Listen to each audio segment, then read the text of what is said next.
Assalamualaikum dan salam Malaysia Madani. Saya Nur Amin Afifah, Kru TV PSS Bali Channel melaporkan langsung dari Dewan Seri Bali SKTV.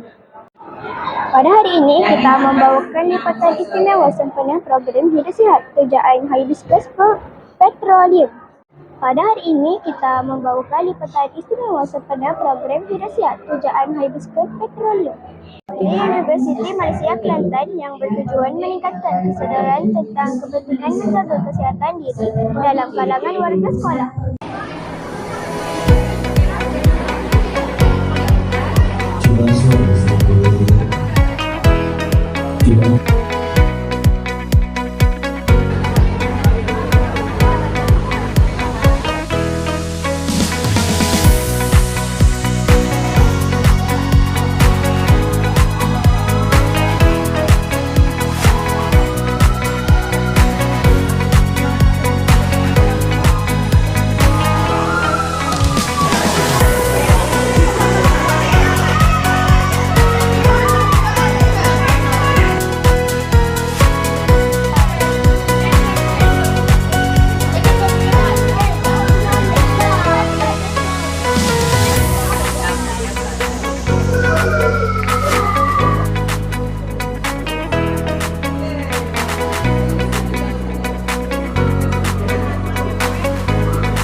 Assalamualaikum. Pada hari ini, sekolah kami program Hidup Sihat yang telah dijalankan.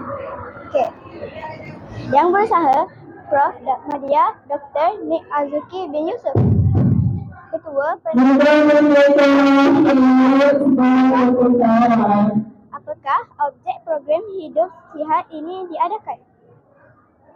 Terlebih dahulu, terima kasih kepada adik Amni Afifah. Atas sesi hari ini kita. Hari ini 30 hari bulan April.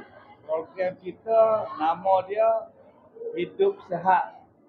Tagline kita ini, pilihan di tanganmu, hidup sihat tanpa dadah. Jadi dia punya nama Hidup Sihat, remaja sejahtera, apa benda tu? Emosi, minda dan seksual. Jadi soalan adik kita tadi tu ada di sini jawapan dia. Nampak tak?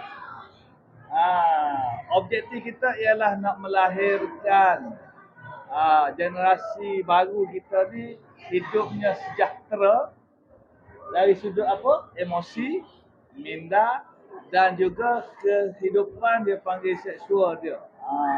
Gitu.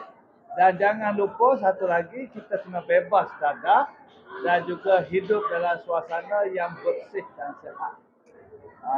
Hygiene nama dia panggil hygiene. Okey, terima kasih. Itu soalan awak pertama kan? Terima kasih.